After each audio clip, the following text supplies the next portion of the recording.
I'm here today with the Rayneo Air 4 Pros and I can't wait to test these out. I've tested a couple of Rayneos before and also some other different brands, Feature and XREAL. So let's see what this is like after we unbox it. So nice little box here.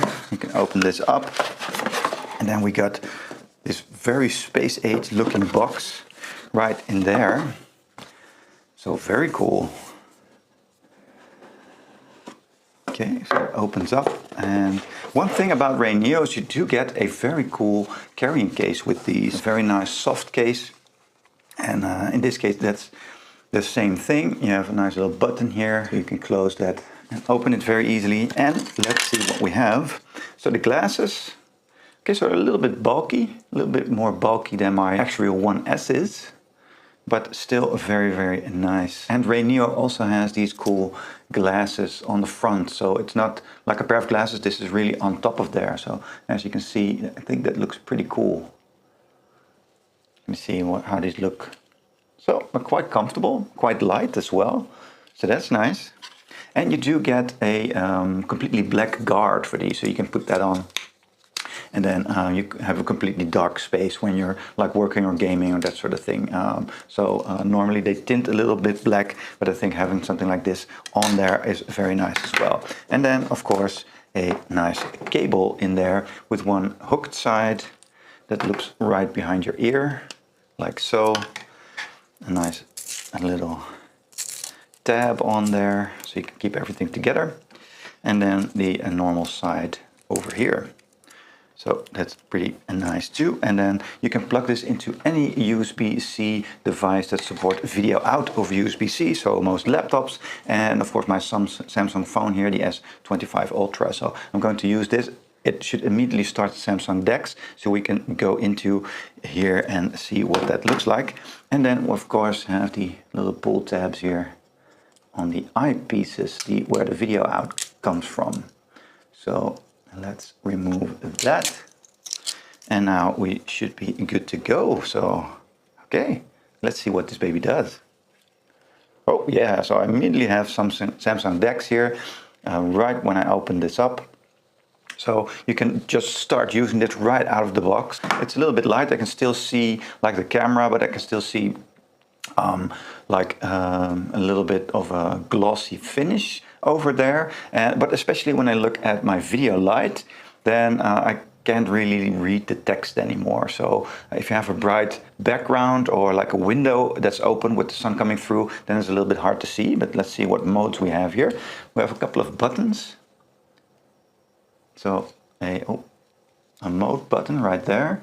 And then another, oh, here's the brightness on this side. As you can see, so that's a separate little button there. Let's see what happens when I push that. Okay, yeah, so the screen becomes a little bit brighter. The opacity remains the same, but the screen gets just a little bit brighter when I push that. So that's also something to consider. Let me just show you what I'm seeing here. So I'm going to put up a screen. Of course, it's not the real thing, but I'm going to put up a screen there. So I can change the brightness here. It just becomes a little bit darker. And then I have a button here. I can move through the modes with these buttons right here on the side and choose between 60 Hz and 120 Hz, SDR AI, HDR and HDR10. And the cool thing with Samsung DeX is you can use your phone here as a controller, but you can also like connect a Bluetooth keyboard and Bluetooth mouse to this, so you can easily work on this. And we can open like different tabs here, and I can just do my research with this, or I can open like a productivity app, something like Trello,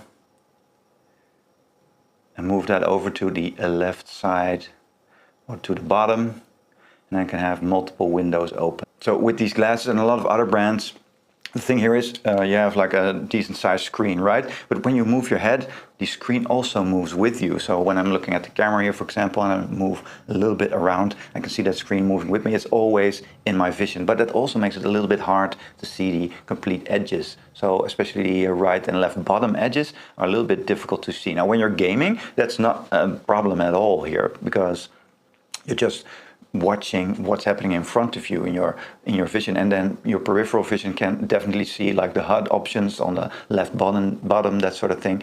So there isn't really an issue there if you use this as like your main screen with gaming or watching a movie. Even everything is happening in the center, a little bit around the sides, but nothing right in the bottom corner, right? Like I have my icons there, and when I need to navigate there, I really have to move my glasses a little bit further down my nose to be able to see that. So for productivity and work, these aren't my favorite, but they're very clear here. I can see everything, so that's really, really nice. And you can connect these to any USB-C video output device, right? Like your Steam Deck, your laptop, your phone, that sort of thing. So you can game on your phone, look at this, and you have a massive screen here. It simulates a little bit, it's a little bit on distance, a little bit like a 201-inch screen right in front of you. So I think that's really, really nice here.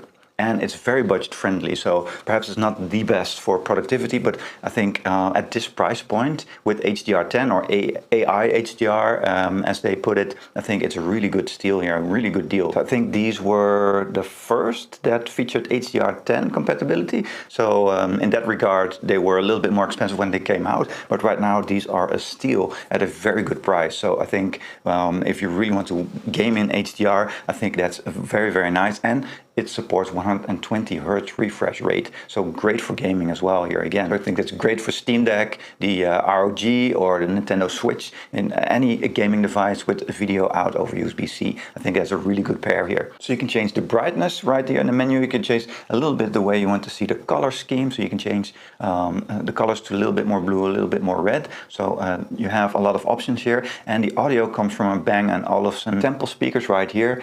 You can hear them when you're next to someone, but it's not that loud. It's still really, really directed towards your ear. I don't think if you don't put the volume really, really way up, you won't disturb the person sitting next to you in the plane, for example. I think you can definitely do that, but you could also just connect some Bluetooth headphones and then use those for the audio. I think because it was the first of its kind with HDR10 and it's a little bit older now, it delivers the picture quality that, well, the competitors have at maybe costing 50% or even 100% more, and so it's a really good deal here. Now, one issue I have is you only have the one mode where you see a little bit through it. You can make it a little bit lighter if you want to see something that's going on beside you. So you have that one mode, but you can put on these, and then it becomes a little bit darker. So if here, for example, in my studio situation, I think that's a lot better. It reduces my eye strain when I use this, because the screen is now a lot more clear. Of course, I have a lot of bright lights here in the studio, so putting these on, it's a little bit more than just sunglasses, and when I take them off, now it's more a little bit like a pair of sunglasses that I have on, so I still see bright lights, I still see things behind it. So they came out with this right in the kit, so you don't have to buy it separately. I think that's a very good move from Rayneo.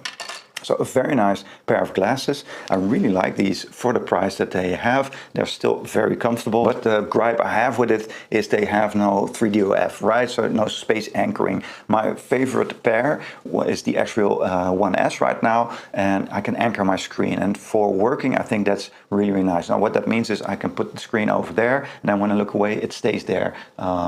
And I just see half of it if it's outside of my glasses range, right? And then when I move back to look at it, then it's still right there. Now this allows me to work a little bit easier because I can really look into the corners, because the corners stay there, and you can just move my head like I would normally with a laptop screen. And with this, I really have to move my eyes to be able to see like the size of the screen. That's a little bit getting used to, and it also gives me a little bit more strain. Now, one advantage I think here with the Bang & Olufsen speakers is that they're not that loud and you won't disturb anyone, but it's also like a weakness that they have, because it is a low speaker volume. If you really want to get into games, I think it's a good idea to use headphones as well. But for like in a train or when you're traveling in an airplane, I think not disturbing your neighbors, I think that's a good thing. So maybe for some it's a little bit too soft, but for most situations I think it's perfect. And like I said, you just have the one setting, so you don't have